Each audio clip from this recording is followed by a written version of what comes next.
در طول هفته گذشته آنها تنها 2 غزال و 1 بچه گاو میش شکار کردند. کمتر از 20% غذایی که برای زنده ماندن نیاز دارند.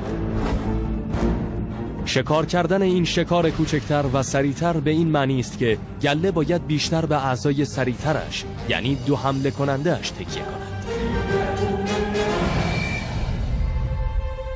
اما حمله کننده جدید آنها کند است و نمیتواند خودش را برساند. او از زمانی که جای ماده شیر کشته شده را گرفت در حال تلاش بوده است. او اجازه میدهد حمله کننده قدیمی تر گله بیشترین قسمت کار را انجام دهد. و وقتی فقط 1 حمله کننده عمل کند گله ضربه میخورد.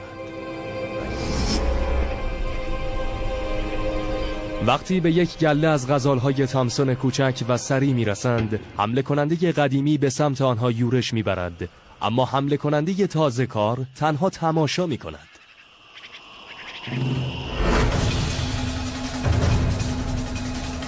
غزالهای کوچکتر و جوانتر به اندازه غزالهای بالغ سریع نیستند و تجربه کمتری برای فرار از شکارچیان دارند.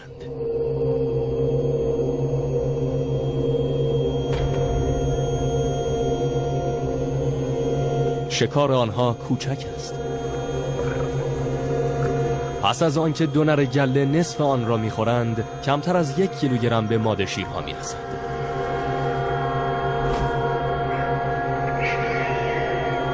آنها فقط گرسنه نیستند بلکه از سوء تغذیه رنج میبرند.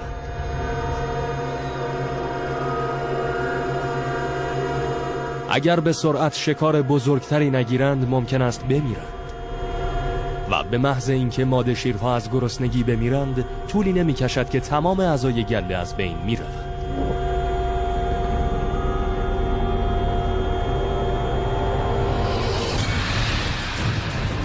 با رفتن بوفالوها و با وجود 12 عضو بالغ این گله دیگر نمیتواند جانوران کوچک را شکار کند. باید به هر چه سر راهشان میبینند حمله کنند، هر چقدر هم که خطرناک باشند.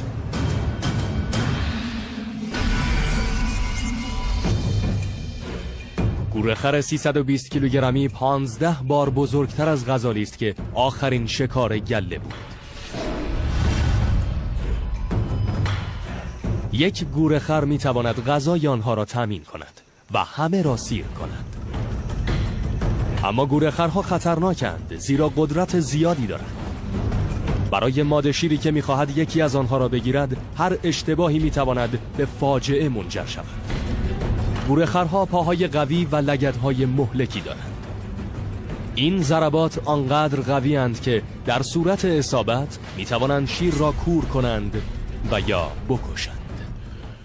وقتی میرید دنبال یه گورخر جونتون رو جداً یعنی واقعاً به خطر میندازید. نیازی به یه زخم کشنده نیست. یه کبودی بزرگ، یه پای شکسته، یه فک خرد شده، یه کمر شکسته کافیه که در عرض 24 ساعت نهار کفتارا بشید. بدتر از همه این که 1 گورخر قوی میتواند با سرعتی تا 65 کیلومتر در ساعت بدود و شیر را جا بگذارد. و تنها شیرهایی که در این گله میتوانند آنها را بگیرند 2 شیر حمله کننده هستند. آنها منتظر میمانند تا شیرهای دیگر گله را پراکنده کنند.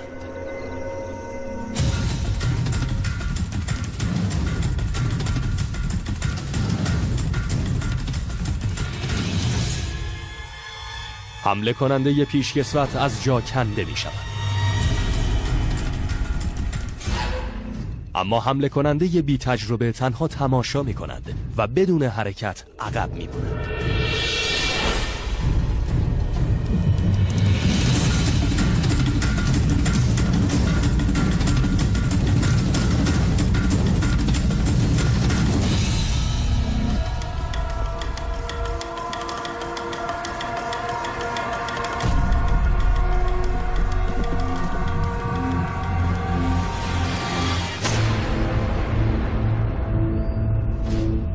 چرا این حمله ناموفق بود؟ از قرار معلوم یکی از بزرگترین مشکلات گرفتن گورخرها دیدن آنهاست. شیرها کوررنگند. آنها نمیتوانند خطهای عمودی تک رنگ گورخرها را از علفهای بلند و سبز چمنزار تشخیص دهند. و همین کافی بود تا حمله کننده به هدف نرسد. اگر ماده شیر دقیقاً روی کمر گورخر نپرد، نمیتواند او را زمین بزند.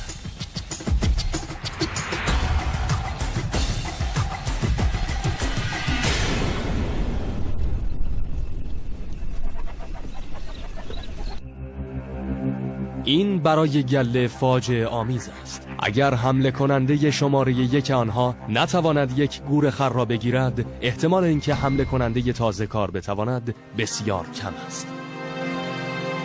گله به حرکتش ادامه می‌دهد.